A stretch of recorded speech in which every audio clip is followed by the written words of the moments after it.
You got the win, that's the most important thing. What did you make of your own performance there? In honesty, I sprained my ankle 2 weeks ago before this fight, and I wasn't able to do a lot.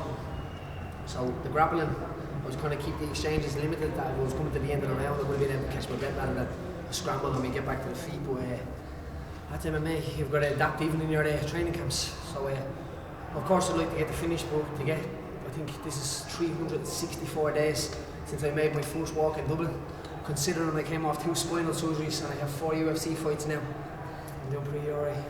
That first round, you know, at the end of the first round, he nearly sunk in that rear naked choke on you. Was it close to being locked in? No, sure.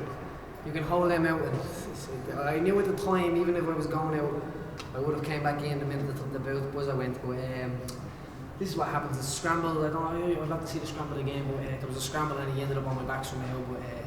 But I thought I was secure on that triangle, but he had half of his glove in. And everyone knows I make that triangle go jingle jangle. But today it just wasn't there with me. Your training camp, you mentioned it there, it must have been tough. Half of SBG over in Mexico, half of them in Vegas. And the thing that I noticed is you were training mainly with a lot of amateurs, and you're rewarding these guys. Richie Smullen was in your corner tonight as well. Yeah, there are a lot of guys. Anybody that knows me, you'll know from all the guys that we train with that these guys are exceptional. These guys are they leave their houses every day and they come and train and they chase the dream of what we're having. And to be able to be a guide in life for them guys and maybe hack through the jungle for them is amazing. And then I know you were talking about the triangle. Stevie Ray is just about to finish. Paddy, obviously we know how loud the Irish are, but it seems like the Scottish are, representing their country, proudly as well. What was it like being in that arena? The Almighty Father says I'm alright, but he said, sure, you're fucked. So it was kind of like that situation today, I think, coming over to Scotland. I was the Irish guy, and the Scottish welcomed me with open arms as always. And as we can see, Stevie Ray has just had to blow the roof off the place there. And I know what these guys are feeling now, because as I said, it's 364 days since I've done the same thing in my own town. And it's absolutely amazing to share with these guys. Let's get drunk together. How bad was the ankle? Was it stopping you doing things? I know at the end of the third round when you got back up, it seemed like you think Vaughan was going to try getting a firefight with you.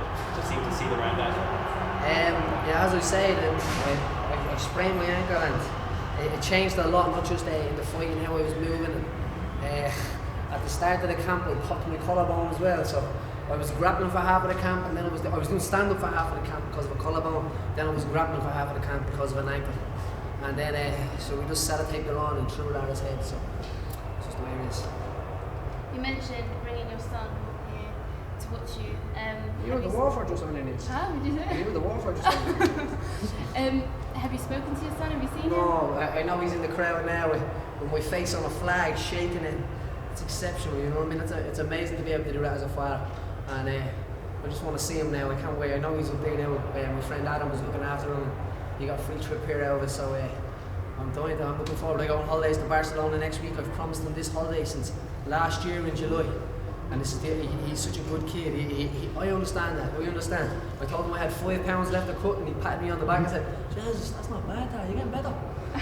So he's a great little kid, you know. And he's on this journey with me. It's Team Hooligan, me, him, and the dog. It's not like you were asking Brian Stan for one more thing, and you thought you were going to get to talk again on the microphone. Was there something, a message you wanted to get out there? I wanted to say it to my son. I wanted to say, here we are again, son. I told you, this is where all the sacrifice is. Them days that I have to go running when I put you to bed.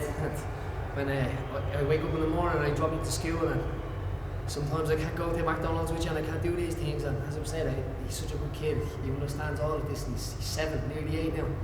And I never had a father to show me how to do it. So we're a team. We're doing well. I'm not going to say that to him. And fine, a bit of confusion, yes, among Irish fans, because you got onto the scales and after stripping down from sweat. Was the weight cut harder this time, or was it just oversight? What happened was that the scales that we had, we stood on it, we cut the weight down, we were sitting there on the bed, 2 hours to go to weigh in, and I moved the scales, and whenever when I stood on it, it went up by a pound, and we had 20 minutes to go. No matter where I moved it around, it was still up a pound.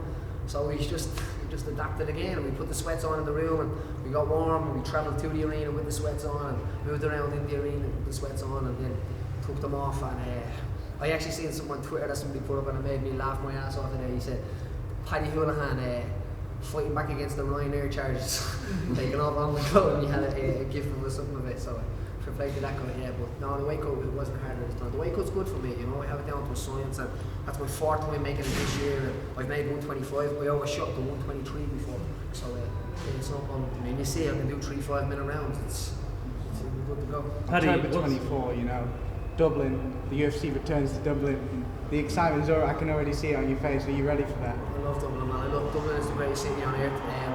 Calais in Dublin is the greatest city, and then a place called Jobstown inside Calais, inside Dublin, is the greatest place ever. And I love my people. I love Dublin. I love Ireland. I can't wait to get back to Dublin, and I can't wait to put a show on there again. As a somebody this time, I'm not coming as the warm-up act this time. You know what I mean? I'm coming as someone that's inspiring a whole nation as well.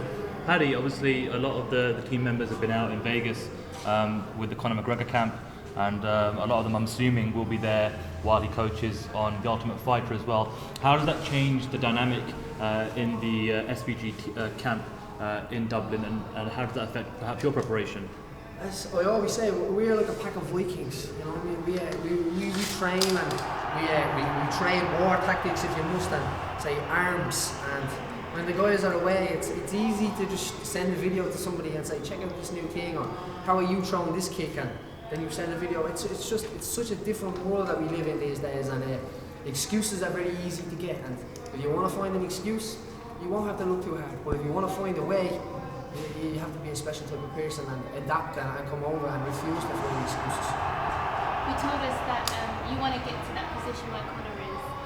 What's next for you, and how long do you think it's going to take you to get to that kind of position? Well, I'd say I'll be fighting on Dublin. I'd say that's for sure. And I don't want to be in Conor's position. I admire Conor, and Conor has what he wants. That's what he wants, and I want what I want. And we all understand that. Conor understands that. Our whole team.